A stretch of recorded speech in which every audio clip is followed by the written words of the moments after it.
हाय छात्रों, आज मैं फिर से आप कक्षा 10 के छात्रों के लिए विज्ञान व रसायन विज्ञान के अंतर्गत जो कि कल आपने पढ़ा था रासायनिक अपक्रियाएं, आज इसका सेकंड पार्ट लेकर के हम आप लोगों के सामने हाजिर हैं। ठीक है, तो जैसे कि आपने कल देखा था रासायनिक अपक्रिया और उसके प्रकार के अंतर्गत योगात्मक अपक्रिया और प्रतिस्थापन अपक्रिया का वर्णन हमने किया था एग्जाम्पल सहित। आज हम इसके आगे बढ़ते हैं। उत्क्रमणीय अपक्रिया, अनुत्क्रमणीय अपक्रिया, ऊष्माक्षेपी और ऊष्माशोषी। आज इन 4 प्रकार के और शेष बचे हुए अपक्रियाओं के बारे में उदाहरण सहित आपको समझाएंगे। ठीक है, तो आइए देखते हैं। इन दोनों का वर्णन हमने किया था, अब हम आज फिर से उत्क्रमणीय अपक्रिया को लेकर चलते हैं। तो उत्क्रमणीय अपक्रिया क्या है? What do mean about reversible reaction और इरिवर्सिबल रिएक्शन? ठीक है, रिवर्सिबल माने उत्क्रमणीय, जो रिवर्स हो जाए, आगे भी चले और पीछे भी चले। तो इसकी डिफिनेशन देखिए, दैट सिंपल, याद करने की जरूरत नहीं है। उत्क्रमणीय अपक्रिया, अपक्रिया तो है ही है, अपक्रिया माने पुराने से नए पदार्थ का बनना। लेकिन उत्क्रमणीय, उत्क्रम माने उल्टा होता, उल्टा का मतलब सीधा होगा तभी तो उल्टा होगा, यानी कोई आएगा तभी तो जाएगा। हाँ ठीक है, तो इस प्रकार से उत्क्रमणीय अपक्रिया मतलब परिभाषा वह अपक्रिया, इसको हम मिटा लेते हैं थोड़ा सा। वह अपक्रिया जो दोनों दिशाओं में, दोनों दिशाओं का मतलब अग्र और पश्च, यहां पर हम ब्रैकेट में लिख दे रहे हैं, अग्र व पश्च दिशा। वह अपक्रिया जो दोनों दिशाओं में संभव होती है या संपन्न होती है उसे हम उत्क्रमणीय अपक्रिया कहते हैं। क्या कहते हैं? उत्क्रमणीय अपक्रिया कहते हैं। दैट सिंपल, समझ में आ गया कि उत्क्रम माने उल्टा होता, उल्टा माने आगे भी और पीछे भी, तो 2 दिशा हुई ना, अग्र और पश्च। तो वह अपक्रिया जो दोनों दिशाओं में अर्थात अग्र और पश्च संभव होती है उसे हम उत्क्रमणीय अपक्रिया कहते हैं। क्या संभव होती है आइए देखते हैं। जैसे ठीक है, यहां पर पदार्थ लेते हैं N2 और प्लस 3H2, रिवर्सिबल 2NH3। ठीक है, ये एग्जाम्पल आपके सामने दिया गया उत्क्रमणीय अपक्रिया का। कैसे पहचानेंगे?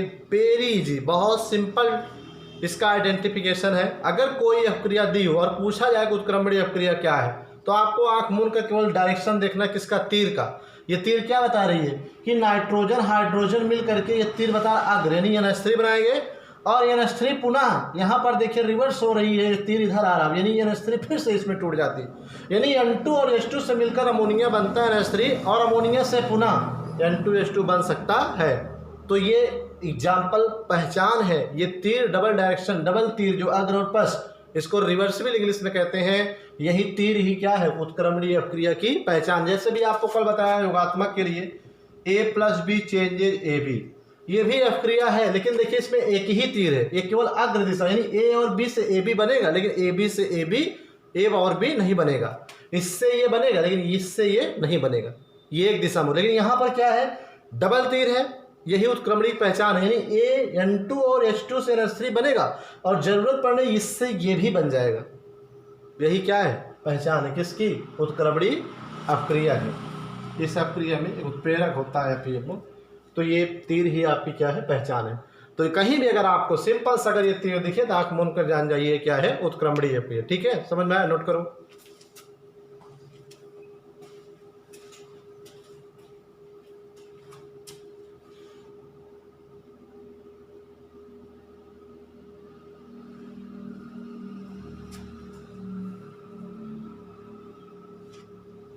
हो गया नोट?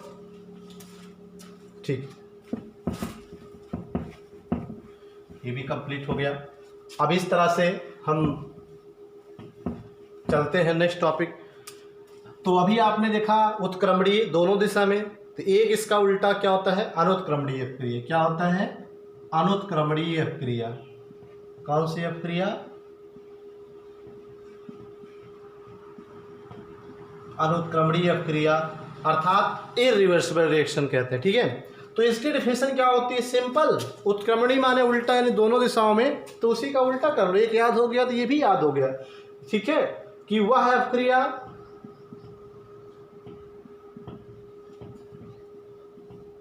अपक्रिया जिसमें या जो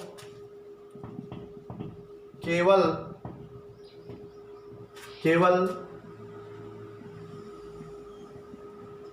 एक ही दिशा का मतलब अग्रदिशा, केवल आगे की ओर, फॉरवर्ड नहीं। ठीक है, केवल एक ही दिशा में संपन्न होती है, उसे हम क्या कहते हैं? अनुत्क्रमणीय अपक्रिया कहते हैं। अनुत्क्रमणीय अपक्रिया कहते हैं। ठीक है, वह अपक्रिया जो केवल एक ही दिशा में अर्थात अग्र दिशा में संपन्न होती है, उसे हम अनुत्क्रमणीय अपक्रिया कहते हैं। ठीक है, तो ये आपका संपर्क। वहां पर क्या उत्क्रमणी में दोनों दिशाओं में, आगे से पीछे, पीछे से आगे, लेकिन यहाँ पर क्या है? केवल एक ही दिशा में हो गई। ठीक है, एग्जाम्पल देखिए, बेस्ट एग्जाम्पल। इसका एग्जाम्पल जैसे समझ सकते हो, अगर आपसे पूछा जाए कि दूध से दही बन सकता है, लेकिन क्या दही से फिर दूध बना सकते हैं? बोलिए, नहीं बन सकता ना। दूध से दही बनेगा, लेकिन दही से दूध नहीं बनेगा। इसका मतलब क्या? अपक्रिया सिर्फ आगे की ओर हुई, दूध से दही, लेकिन दही से दूध नहीं। तो ये क्या है? ये अनुत्क्रमणीय अपक्रिया एग्जाम्पल। अगर इसका हम एक रिएक्शन के रूप में लिखना चाहें, जैसे पता है हमें, हम लिखते हैं, मान लीजिए C+O2 चेंजेस CO2। देखिए यहाँ पर आपको दिख रहा है, कार्बन और ऑक्सीजन मिलकर कार्बन डाइऑक्साइड बनाते हैं, और यहाँ पर सिर्फ कार्बन और ऑक्सीजन से कार्बन डाइऑक्साइड ही बनेगा, इससे ये नहीं बनेगा। यहाँ पर ये तीर देखो, इसकी पहचान, जैसे वहाँ पर तीर थी डबल तीर, तो यहाँ पर सिर्फ सिंपल तीर क्या बता रहे हैं? सिर्फ इधर की ओर जा रहा है, ना कि इधर से वापस आ रहा है। राइट, यही पहचान है। जो अगर कहीं एग्जाम्पल दिया पूछा हो तो आप सिंपल सा समझिएगा, जहाँ एक तीर लगा रहे एक दिशा यानी अनुत्क्रमणी, जहाँ दो तीर लगाओ दो दिशा यानी उत्क्रमणी। ये एग्जाम्पल, ऐसे सारे एग्जाम्पल। अगर एग्जाम्पल आप भूल जाते हो, सपोज करिए, तो सिर्फ ऐसे लिखिएगा ना, A+B चेंजेस C+D।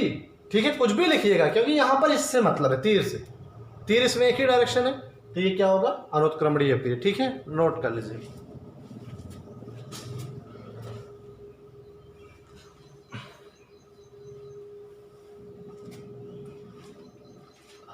हो गया नोट? ठीक। अब इसी क्रम में नेक्स्ट हेडिंग की ओर हम लोग चलते हैं। 4 हो गया, 5वें में चलते हैं, ऊष्माक्षेपी अपक्रिया। ठीक है,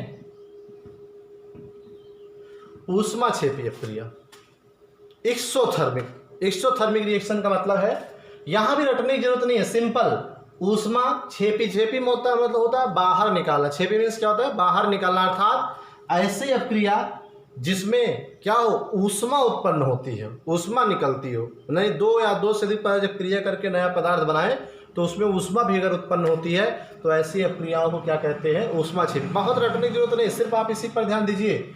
ऊष्माक्षेपी अपक्रिया यानी ऐसी अपक्रिया जिसमें ऊष्मा क्या होती हो? छेपी में निकलना, निकलती हो, उत्पन्न होती हो, उसे ऊष्माक्षेपी क्रिया कहते हैं। दैट सिंपल, बहुत आसान है। जैसे आपने देखा होगा कि चूना को हम क्या करते हैं? पानी के साथ मिलाते हैं। मान लीजिए यहाँ पर लिखते हैं चूना और प्लस पानी, जब दोनों को मिलाते हो क्या होता है? पानी गर्म हो जाता है ना, ऊष्मा निकलती कि नहीं निकलती? आपने देखा होगा, निकलती है ना। हाँ, तो ये किस एग्जाम्पल है? ऊष्माक्षेपी अपक्रिया का एग्जाम्पल होता है। ठीक है, तो इस तरह से आप आसानी से डिफिनेशन दे सकते हैं, इसमें रटने की जरूरत नहीं है। डिफिनेशन हम लिख दे रहे हैं कि वह अपक्रिया जिसमें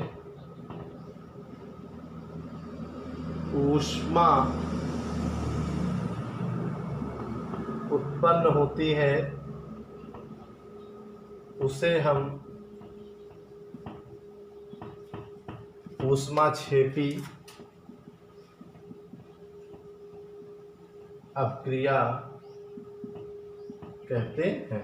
ठीक है, डिफिनेशन आपको दे दिया गया कि वह अपक्रिया जिसमें ऊष्मा उत्पन्न होती है उसे हम ऊष्माक्षेपी अपक्रिया कहते हैं। ठीक है, एग्जाम्पल देना हो सिंपल सा यहाँ लिख दीजिए आप एग्जाम्पल में, CaO ये चूना है, बरी चूना या बिना बुझा चूना भी कहते हैं।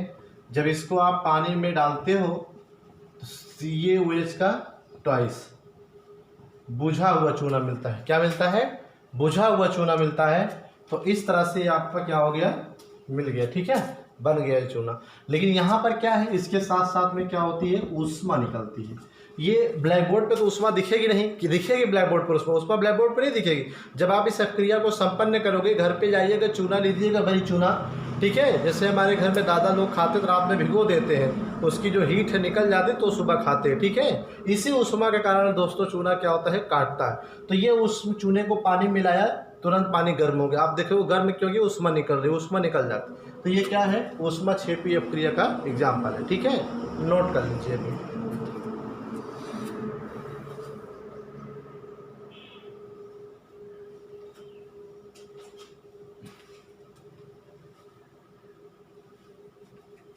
हो गया नोट? ठीक, अब हमें नेक्स्ट की ओर चलते हैं। जैसे देखिए दो, मान लीजिए अपक्रिया यहाँ पर दी है, A+B चेंजेज AB। मान लीजिए A+B चेंजेज C+D, अब प्लस मान लीजिए यहाँ पर दिया है 28 KCl। पूछा गया कि इसमें से कौन सी ऊष्माक्षेपी अपक्रिया है। तो अभी मैंने बताया जिसमें ऊष्मा उत्पन्न हो। यहाँ पर देख रहे हैं प्रोडक्ट है लेकिन ऊष्मा नहीं लिखी गई। लेकिन यहाँ पर क्या है, CD प्रोडक्ट है लेकिन साथ में 28 KCl लिखा गया है। KCl किलो कैलोरी, किसकी ऊष्मा मात्रक है, ऊष्मा का। तो इसका मतलब ये 28 क्या, ऊष्मा की यूनिट है। ठीक है, ऊष्मा की मात्रा, अमाउंट ऑफ हीट है जो is created in this reaction. ठीक है, after reaction A and B give out product C and D, so that is called the exothermic reaction, अर्थात ऊष्माक्षेपी अपक्रिया। ये ऊष्माक्षेपी नहीं है और ये क्या है, ऊष्माक्षेपी। इस तरह से आप पहचान लीजिएगा। ठीक है, अब नेक्स्ट चलते हैं, आगे की ओर बढ़ते हैं। ऊष्मा शोषी अपक्रिया, एंडोथर्मिक रिएक्शन। ठीक, अब क्या पढ़ते हैं, ऊष्मा शोषी अपक्रिया, छेपी का उल्टा शोषी, रटने की जरूरत नहीं है। अभी आपने देखा कि ऊष्मा शोषी और छेपी दोनों में बहुत ही कॉमन सेंस रखेंगे और आपको रटने की जरूरत नहीं है। छेपी मतलब निकलना, तो शोषी मतलब अवशोषित करना, अर्थात ऊष्मा का शोषण करना। यानी ऐसी अपक्रिया जिसमें क्या होता है, ऊष्मा अवशोषित की जाती है। ठीक है, सोखी जाती है, शोषित की जाती है, उसी को हम क्या कहते हैं, ऊष्मा शोषी अपक्रिया कहते हैं। यहीं से डिफिनेशन निकालिएगा। ठीक है, कि वह अपक्रिया जिसमें ऊष्मा का अवशोषण होता है उसे ऊष्मा शोषी अपक्रिया कहते हैं। सिंपल है ना। ठीक है, डिफिनेशन बता दिया, लिख भी दे रहे हैं। वह अपक्रिया जिसमें ऊष्मा का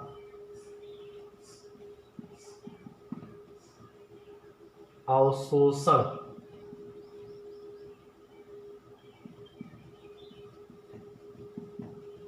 या अवशोषित होता है उसे हम ऊष्मा शोषी अपक्रिया कहते हैं। सिंपल है ना। ठीक है ना। अब इसका एग्जाम्पल देना हो, उदाहरण देते हैं हम लोग कि what is example of the exothermic reaction. तो दैट सिंपल, जैसे वैसे देखने पर तो आपको ये कोई अपक्रिया समझ में नहीं आएगी।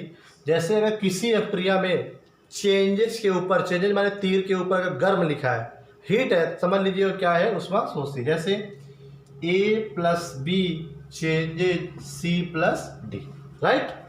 A+B पुराने पदार्थ हैं, अभिकर्मक हैं, और तीर के इस तरफ नए पदार्थ अर्थात उत्पाद है। तो A और B को जब मिलाया हमने तो ये प्रोडक्ट नहीं बना रहे थे जब तक कि हमने गर्म नहीं किया।